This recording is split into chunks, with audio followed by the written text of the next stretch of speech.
ये चीजें कभी अमेरिका किया करता था जो आज भारत कर रहा है, इसमें कोई शक नहीं। ना सिर्फ भारत आज ये जिस तरह आपने खुद फरमाया कि आउट ऑफ क्रीज खेल रहा है, उसकी वजह ये है कि ये रोल कभी ये अमेरिका ये किया करता था। तो वो जब इन तेलों में तेल नहीं है तो किसी ने वैक्यूम तो वो फुल करना है, और भारत बड़ी खूबसूरती से कर रहा है, अपनी पोजीशन बड़ी स्ट्रांगली वो बना रहा है to become sixth super power on the planet. Indian navy में पहले बर्तानिया के वेसल पे जो अटैक हुआ उसको बचाया, 17 ईरानियंस को बचाया, आज उन्होंने 19 पाकिस्तानियों को बचाया।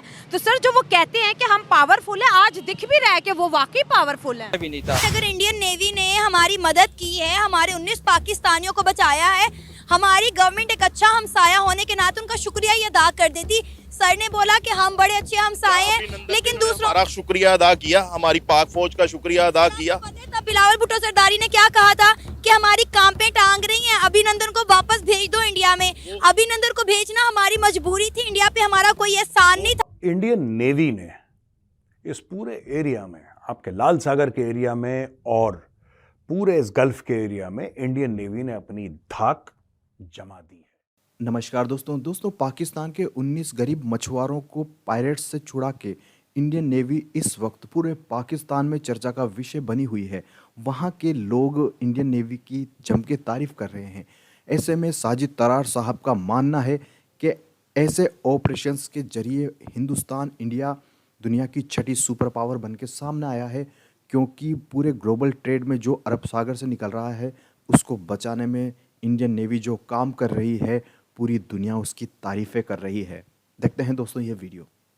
इसका मतलब है कि इंडिया जो है वो क्रीज से बाहर निकल के खेल रहा है। तार साहब इस पे भी बात पहले कर रहे हैं और फिर पाकिस्तान के अंदर की सूरत हाल पे भी डिस्कस करना है। लेकिन तार साहब ये जो इंडियंस क्रीज से बाहर निकल के खेल रहे हैं, इसका मतलब ये है कि उनकी नेशनल सिक्योरिटी इतनी इंपॉर्टेंट हो गई है कि वो जैसे अमेरिकन अपने ज्योग्राफी से बाहर निकल के तो अपने इंटरेस्ट को प्रोटेक्ट करते हैं, इंडियंस भी अपने इंटरेस्ट को अपनी बाउंड्री से बाहर निकल के प्रोटेक्ट कर रहे हैं। How do you see this तार साहब?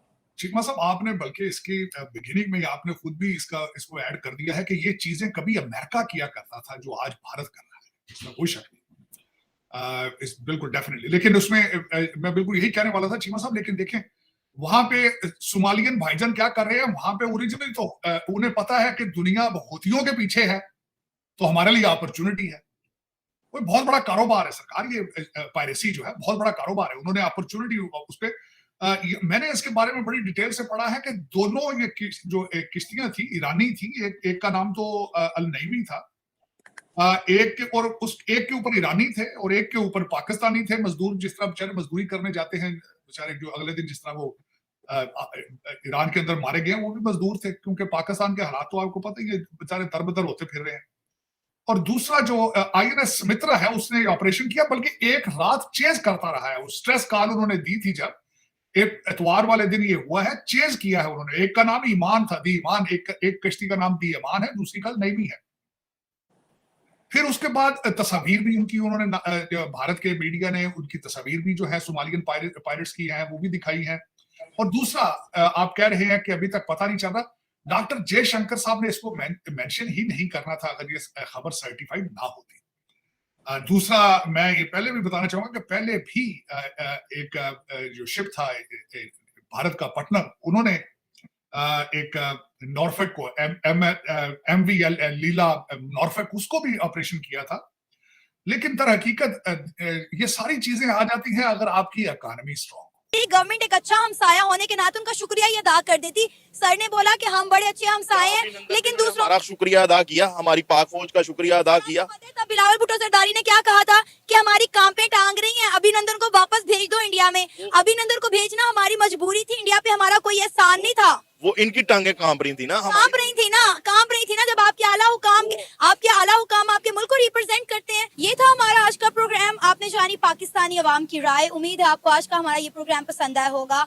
आप भी अपनी राय का इजहार कर सकते हैं नीचे दिए गए कमेंट सेक्शन में। इसी के साथ मुझे इजाजत दें, पर जाने से पहले हमारे चैनल को सब्सक्राइब करें, वीडियो को लाइक करें और शेयर करें। अल्लाह हाफिज।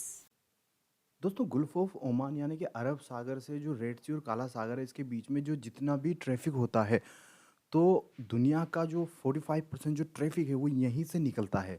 दुनिया की इकोनॉमी जाम हो सकती है अगर इस एरिया की सिक्योरिटी ना हो तो।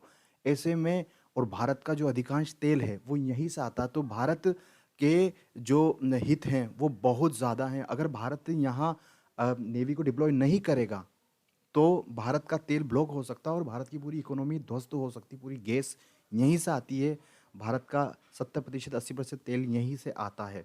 और दोस्तों यहाँ पर एक डबल गेम भी खेला जा रहा है कि चाइना और रशिया ने, और खासकर चाइना ने, चूंकि वो हूतियों को सपोर्ट कर रहा है और ईरान को सपोर्ट करता है, तो हूती और ईरानियों ने बोला है कि जिस भी शिप के आगे चाइना का फ्लैग नहीं लगा होगा उस पर तो हम हमले करेंगे, और जहाँ पर भी चाइना का फ्लैग लगा होगा उस पर हमले नहीं करेंगे। इसका मतलब बिल्कुल साफ है, चाइना इस गंदे खेल के पीछे पूरी तरह से है।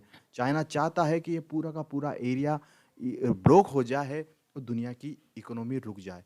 इस गंदे खेल में चाइना नंबर 1 विलन है।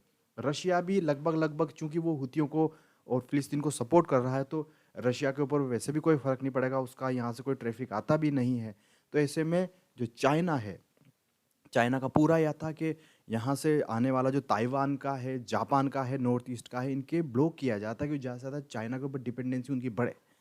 लेकिन भारतीय नेवी ने यहाँ पर अब लगातार ऑपरेशन एक के बाद एक तेज होते जा रही हैं। अभी कल ही खबर आई है कि अब एक श्रीलंका के जहाज़ को भी इंडियन नेवी ने हाईजैक होने से बचाया है।